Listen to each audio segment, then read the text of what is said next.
오늘도 우리에게 주신 말씀을 통해서 또 하나님의 위로와 평안과 또 축복이 가득한 시간이 되길 간절히 축복합니다.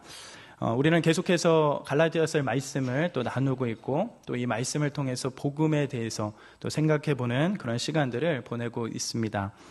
사도 바울은 다른 복음을 쫓아가는 이 갈라디아 성도들과 또 교인들을 향하여 서신을 보냅니다. 갈라디아 지역의 성도들은 처음에는 복음을 잘 받아들였습니다. 그들은 예수 그리스도께서 그들 앞에서 십자가에 못 박힌 것처럼 어쩌면 생생하게 그렇게 복음을 받아들이고 그렇게 믿었습니다. 그러나 그들 앞에 거짓 선생들이 나타나서 그들을 현혹시키게 되었고 어려움을 주면서 그들이 믿어야 하는 참된 복음과 믿음 가운데 혼선을 주었습니다.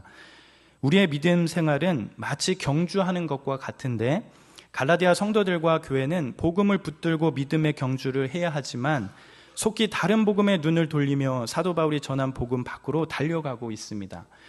오늘 본문의 말씀에서도 다른 복음을 따라 눈을 돌리며 따라가는 이 갈라디아 성도들과 교회를 향하여 사도 바울은 이렇게 표현합니다. 우리 5장 7절 말씀 같이 한번 읽어볼까요? 읽어보겠습니다. 너희가 다름질을 잘 하더니 누가 너희를 막아 진리를 순종하지 못하게 하더냐. 아멘. 사도 바울은 신앙생활을 여러 모습으로 형태를 비유하며 표현하기도 하는데 그 표현 중에 하나가 다름질 또는 경주라는 단어를 신앙생활의 모습들을 표현할 때 즐겨 사용하였습니다. 신앙생활의 모습이 마치 경주하는 것처럼 그리고 마라톤을 하면서 끝까지 완주하는 것처럼 인내의 수고가 필요함을 밝히는 표현들이지요. 오늘 저희가 읽은 본문 7절의 말씀을 보면 사도 바울이 갈라디아 성도들을 향하여 너희가 다름질을 잘하더니 누가 너희를 막아 진리를 순종하지 못하게 하는가? 라고 그렇게 질문해 갑니다. 즉 갈라디아 성도들이 믿음의 인내의 수고를 감당해야 하는데 그 믿음의 경주를 왜 하지 않는가? 왜 믿음의 경주가 어려운가? 그렇게 묻고 있는 것입니다. 갈라디아 지역의 성도들은 복음을 잘 받아들였고 또한 복음을 붙들고 믿음의 길을 잘 다름질했습니다. 향방 없는 어떤 사람들처럼 그렇게 막연하게 뛰지 않고 부르심 받은 자처럼 방향을 가지고 목적을 가지고 그렇게 믿음의 경주를 잘했습니다. 그런데 예기치 않았던 불상사가 그들에게 생겼지요. 어떤 사람들이 경주장으로 뛰어들어 잘 달리고 있는 자들의 경주를 가로막고 다른 쪽으로 뛰도록 만들었습니다. 그들은 갈라디아 지역 성도들을 온전하게 만들고 좋은 신앙생활을 하게 한다고 주장하지만 오히려 갈라디아 성도들이 진리를 순종하지 못하게 만들고 방해하기도 하며 하나님의 귀한 진리를 따라 잘 달려가지 못하도록 하였습니다. 계속해서 진리의 길이 아닌 다른 길을 가도록 그렇게 만들었습니다. 사도 바울은 오늘 본문을 출발하면서도 믿음의 경주와 다름질을 잘하였던 갈라디아 성도들이 무엇 때문에 그릇된 길로 가는지 그렇게 반문하면서 바른 길로 돌아오기를 간절하게 마음을 담아 밝혀가고 있습니다. 사실 저희가 지금까지 많은 내용들을 살펴보면서 사도 바울은 여러 가지 어려운 주제들을 밝혀가면서 복음과 참 믿음에 대한 그런 가르침들을 여러 방면을 통해서 밝혀주었습니다. 예를 들어 최근 몇 주 갈라디아서를 살펴보면서 사도 바울은 아브라함의 자손들을 설명하면서 아브라함의 아들이라고 해서 다 같은 아들이 아니라고 밝히면서 어떤 자는 종이었고 어떤 자는 자유인이었다, 언약의 아들이었다 비유를 들어 설명하는 것을 우리가 보았습니다. 오늘날로 적용하자면, 이 말씀을 오늘날로 적용하자면 교회 다니는 자가 다 거듭난 성도가 아닌 것이죠. 교회 안에 있어도 어떤 사람은 여전히 믿음이 없을 수 있다고 했습니다. 사도 바울은 이러한 비유를 설명하면서 바른 믿음에 서 있는 자가 누구인지 설명해 갑니다. 또한 저번 주에 바른 믿음과 신앙에 서 있는 자들의 특징을 우리가 살펴보게 되었지요. 그것을 설명했습니다. 그것이 무엇이었습니까? 바로 자유와 사랑이었습니다. 바른 신앙은 무엇을 하더라도 마음에서 우러나와 기쁨으로 일을 해야 합니다. 이것이 바로 자유함이죠. 불이익을 받을까 두려워 마지못해 하는 것이 아니라 자원해서 기쁨으로 하는 것이 바른 신앙의 중요한 특징입니다. 그리고 신앙은 반드시 사랑으로 자신의 모습을 드러내야 합니다. 사랑을 통해서 역사하는 믿음, 사랑을 통해서 역사하는 신앙, 그런 믿음과 신앙이야말로 성경이 가르치는 참된 믿음이요 신앙의 모습임을 사도 바울은 밝혔습니다. 사도 바울은 이렇게 다른 길로 눈을 돌려가는 이 갈라디아 성도들과 교회를 향하여 그들이 다시금 바른 믿음과 복음 안에 서가기를 원하면서 다시금 그 믿음과 복음 안에서 귀한 다름질을 하면서 믿음의 경주를 하기를 간절히 원하고 있습니다. 오늘 본문이 그렇게 출발하면서 오늘 말씀을 통하여 우리는 신앙의 또 다른 하나의 중요한 문제를 알 수 있고 또 사도 바울은 그 문제를 제기해 갑니다. 바로 교회 안에서 나누는 가르침이라고 해서 다 옳은 것이 아니라는 그런 가르침을 해주고 갑니다. 다른 말로 한다면 교회 안에서의 나누는 그 가르침이라고 해서 다 옳은 것이 아니다라는 것을 말씀해 주고 있습니다. 바른 가르침이 있고 때로는 잘못된 가르침이 있다라는 것입니다.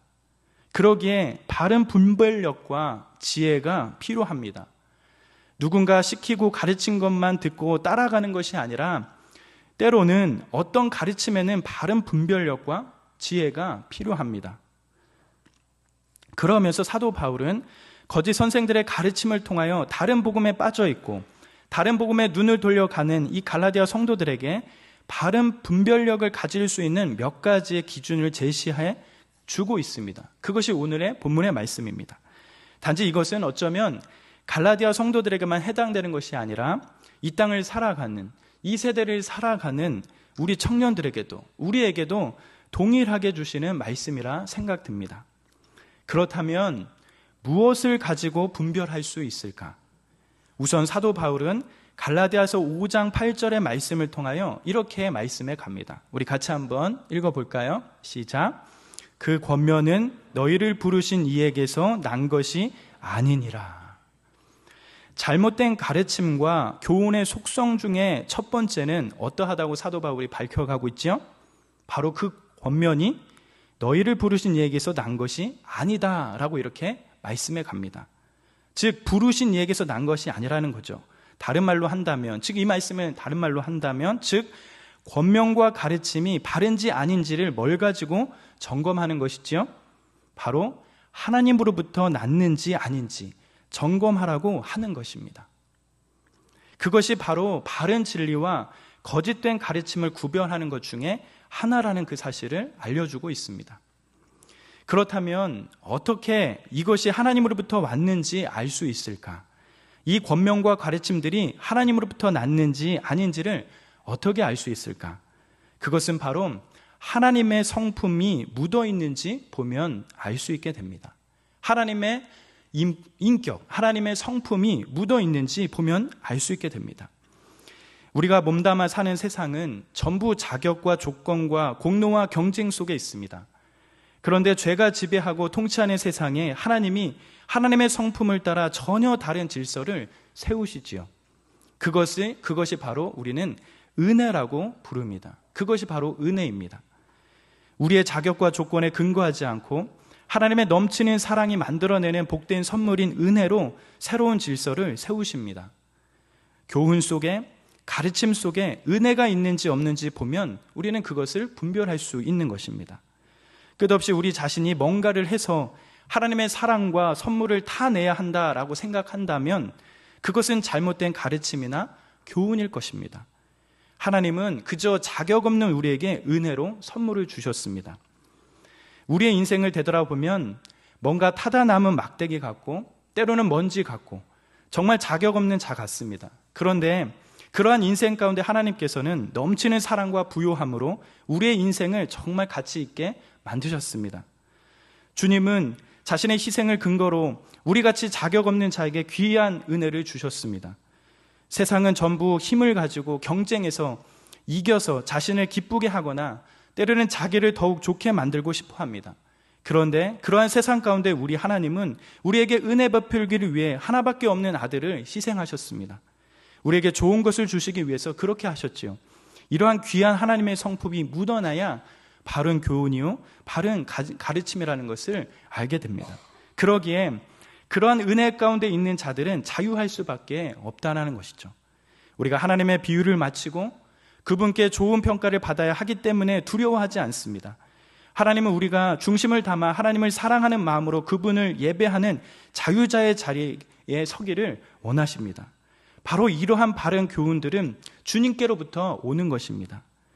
바른 교훈과 가르침은 바로 하나님으로부터 나는 것입니다. 하나님께로부터 오는 것입니다.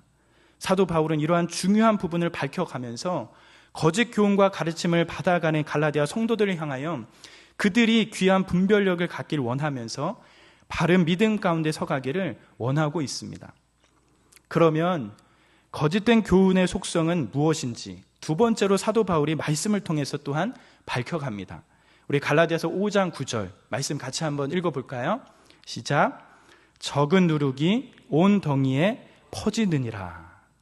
즉 이 말씀을 보면 거짓된 교훈의 속성은 어떠하다고 하지요? 적은 누룩이 온 덩이에 퍼지는 것처럼 잘못된 누룩이 온 덩어리를 다 왜곡시킬 수 있다라고 말씀하는 것처럼 그것이 바로 가지고 있는 거짓 교훈의 모습임을 이야기해 가고 있습니다. 어쩌면 처음에는 뭔가 작게 시작되지만 결국에는 온 전체를 병들게 하는 것이 거짓된 교훈이라고 말씀해 가죠. 악한 영향력은 왜곡된 교훈은 결국에는 아주 광범위하게 영향을 미칠 수 있게 되는 것입니다. 사실 작은 누룩은 처음에는 눈에 보이지도 않을 수도 있습니다. 그런데 어느 순간 부풀려지기도 하고 시작되기도 하고 나중에는 걷잡을 수 없을 만큼 빠른 속도로 변해버립니다. 거짓 교훈과 가르침이 그렇습니다. 처음에는 가만히 들어옵니다. 교묘하게 교회 안에 들어와서 교회와 성도들을 속이게 되지요. 그런데 처음에는 아무것도 아닌 것처럼 생각하지만 나중에는 많은 사람들이 넘어가고 교회 전체가 다 넘어가는 그런 모습들을 보이기도 합니다. 요즘에 나타나는 무수한 이단들의 특징이 그러하지요.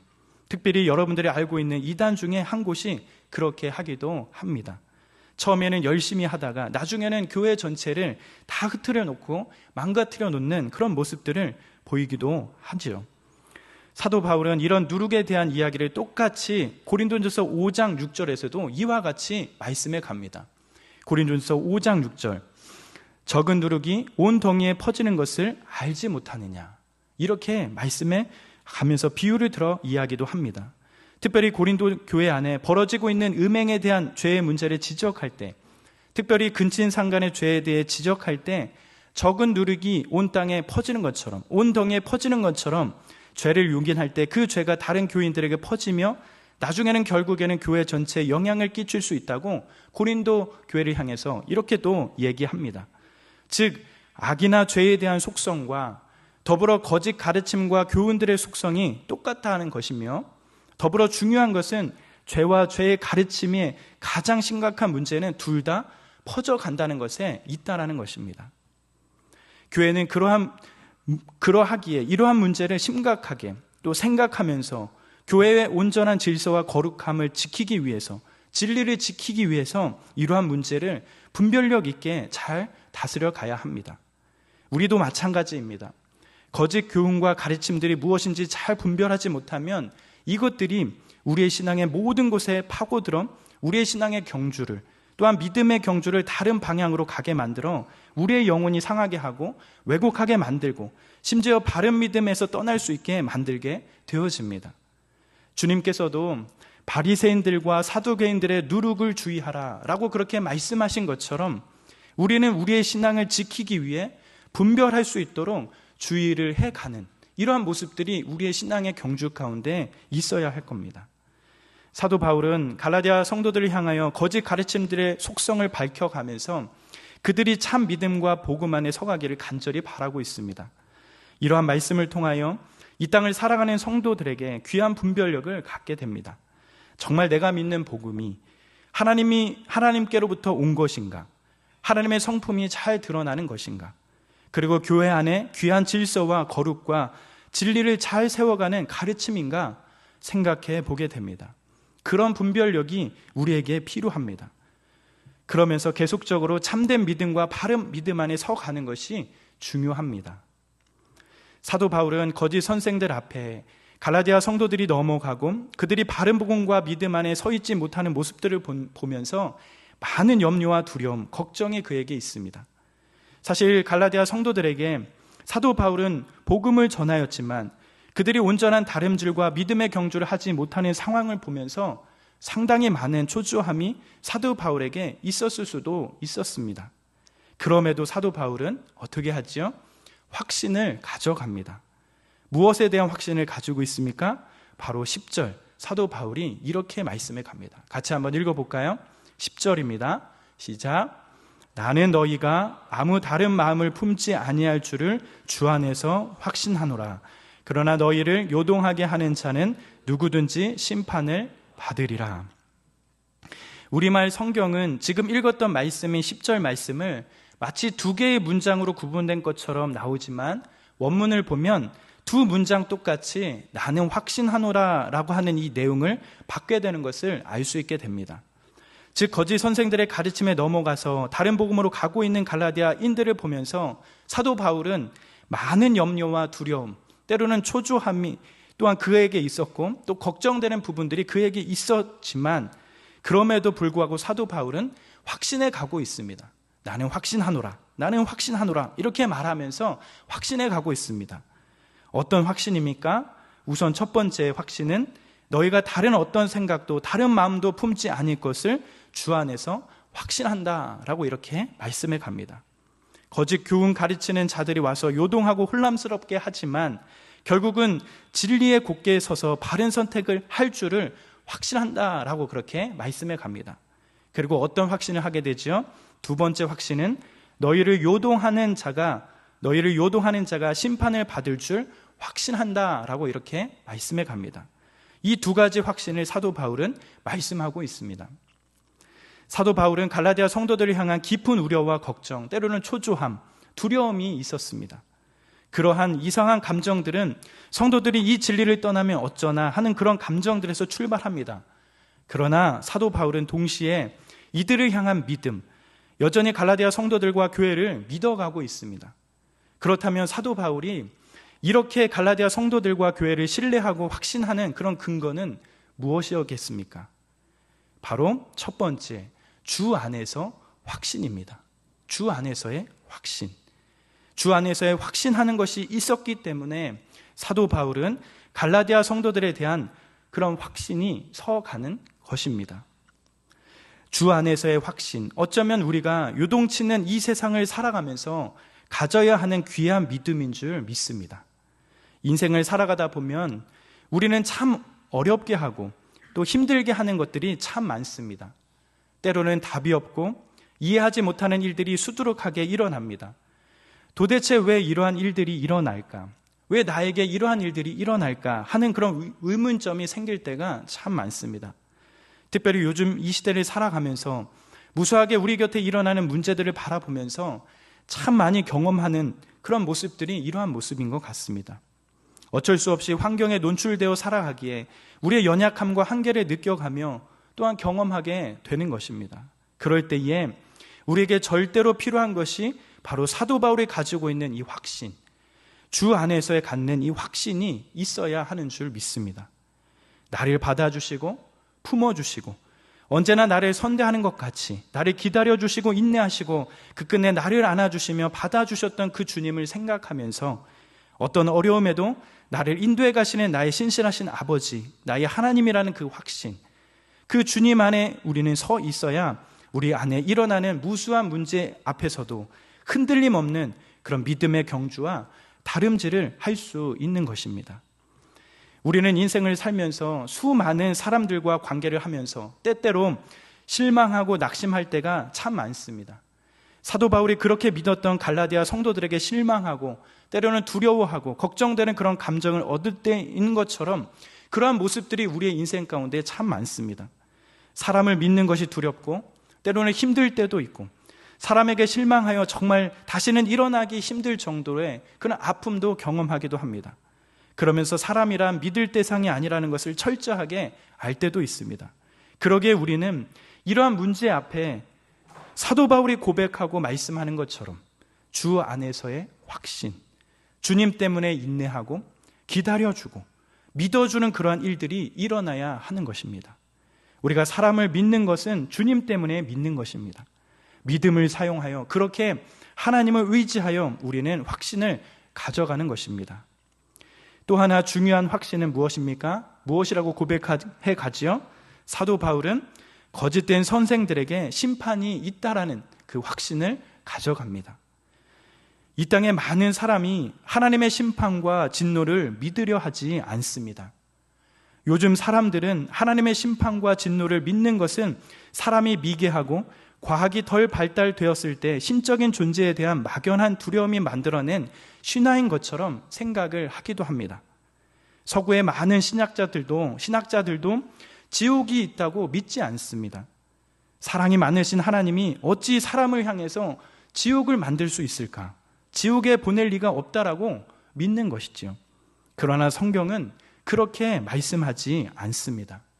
성경은 악한 자들을 향하여 반드시 심판이 있다고 말씀합니다. 심판이 더디 온다고 심판이 없는 것이 아니라 반드시 심판이 있다라는 것입니다. 우리의 악하고 거짓된 교훈과 행실에 대한 심판을 반드시 하나님께서 하신다라는 겁니다. 야고보서 3장 1절 이렇게 말씀합니다. 우리 말씀 같이 한번 읽어볼까요? 시작. 내 형제들아 너희는 선생된 우리가 더 큰 심판을 받을 줄 알고 선생이 많이 되지 말라. 즉 심판은 반드시 있습니다. 우리의 말과 행위에 대한 심판이 반드시 있다라고 성경은 이야기합니다. 심지어 주님은 우리에게 이렇게까지 말씀하십니다. 우리 마태복음 말씀 같이 한번 읽어볼까요?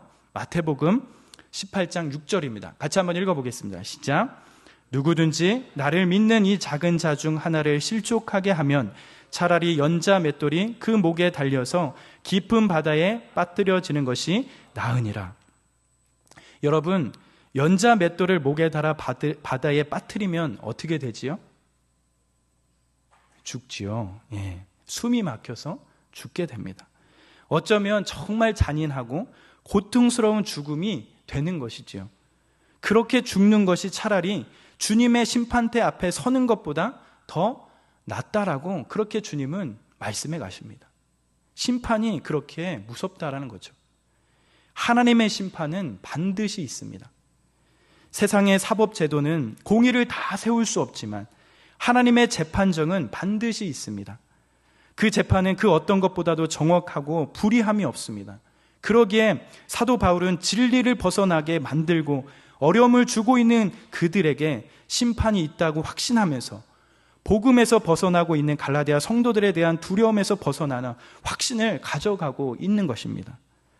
이 땅을 살아가는, 그리고 어쩌면 어지럽고 혼란스러운 세대에 살아가는 이 땅의 성도들에게도 필요하고 어쩌면 도움이 되고 유익하게 만드는 귀한 말씀인 줄 믿습니다.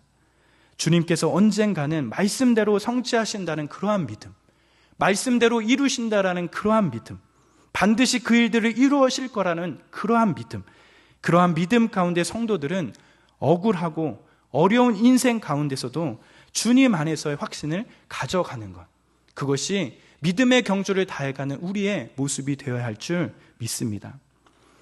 거짓된 교훈은 교회를 어지럽게 하고 힘들게 할 수 있습니다.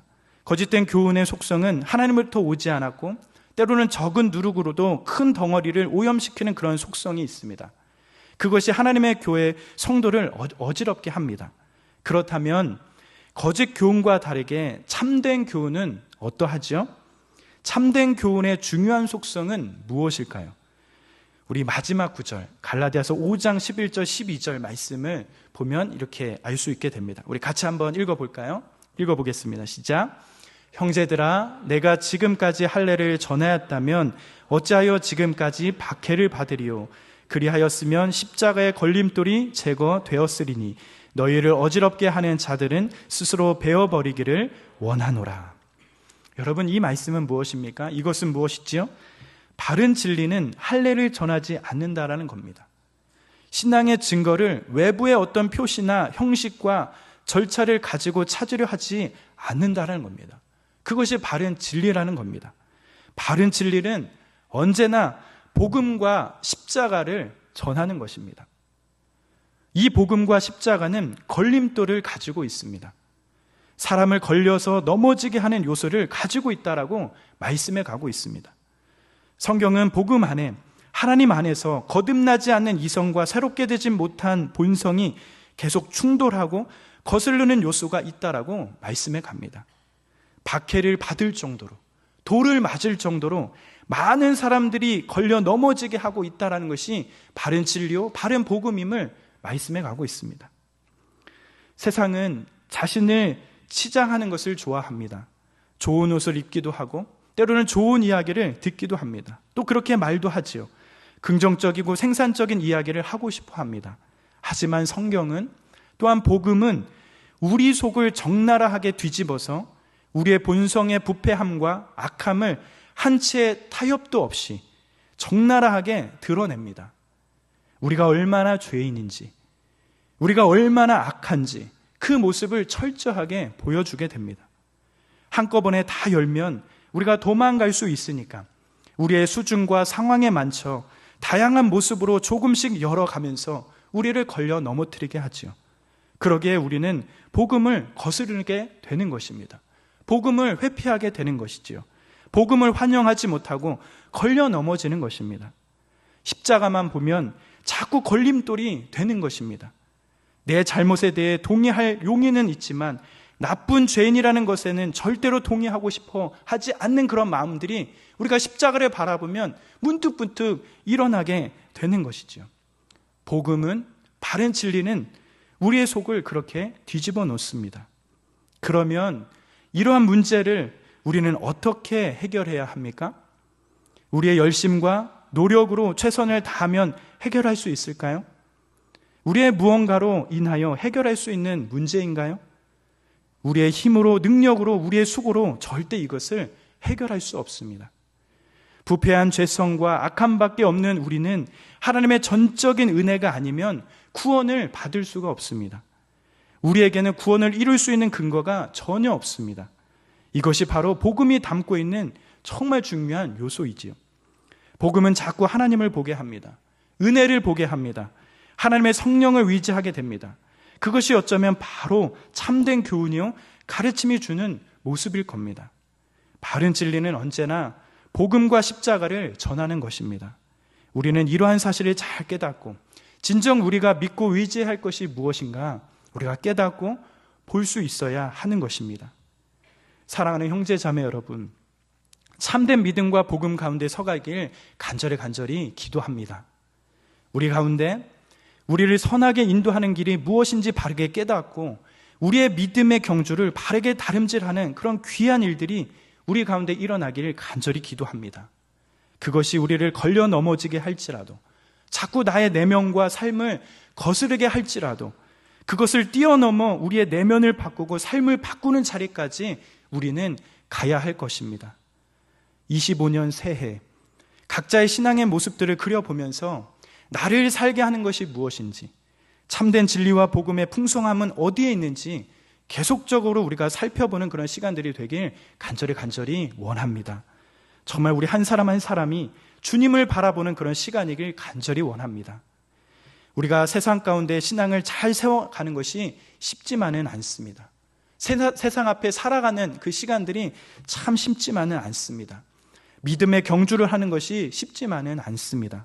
그러나 분별력을 가지고 정말 이 가르침과 교훈들이 하나님께로부터 왔는지, 교회와 성도들을 살려가는 것인지, 그리고 그 가르침과 교훈 가운데 하나님을 보게 하고 은혜를 보게 하는지 그것들을 살펴보면서 참된 믿음과 복음 안에 서가는 믿음의 자녀들이 되길 간절히 기도합니다.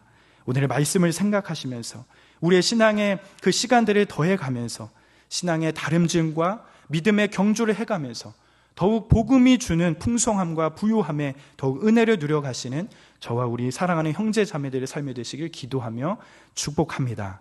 사랑하는 여러분, 복음은 우리를 온전케 합니다.